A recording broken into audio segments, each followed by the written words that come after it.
Assalamualaikum warahmatullahi wabarakatuh. Oke, ini saya bersama dengan Dokter Faisal, konsultan anestesi dari Fakultas Kedokteran Unhas, dan juga bersama Dokter Halida. Ya. Dok, tadi kita bincang-bincang ya dok, Ya. tentang bagaimana sekarang perubahan pengobatan di dunia kedokteran sekarang seperti apa dok?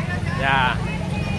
Baik, Assalamualaikum warahmatullahi wabarakatuh. Waalaikumsalam warahmatullahi wabarakatuh. Saya Dokter Faisal. Dalam hal ini saya berfokus di bidang intensive care.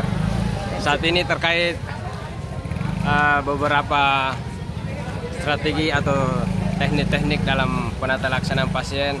Ya. Lebih banyak mempunyai peran yang penting adalah bagaimana nutrisi mempunyai peran terhadap perbaikan pasien secara umum. Siap. Baik itu karena efek memberikan kalorinya, proteinnya. Tapi yang penting lagi bahwa pemberian nutrisi yang bersifat antioksidan bisa memperkuat sistem imun sehingga membantu tubuh untuk membunuh atau mengeliminasi kuman-kuman yang menginfeksi tubuh kita. Berarti dok, pemberian antibiotik sekarang bukan lagi jadi pengobatan utama ya dok ya?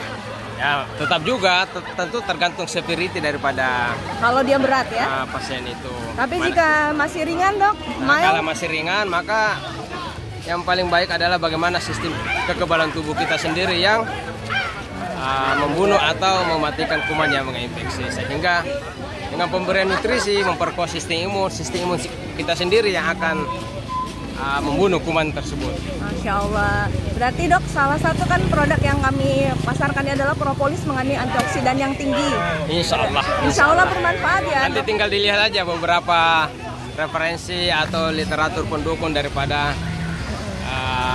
efek-efek medis daripada obat tersebut. Terima kasih Dokter Faisal.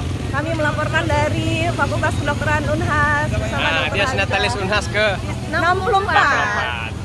Ya, terima kasih. Assalamualaikum warahmatullahi wabarakatuh. Wahai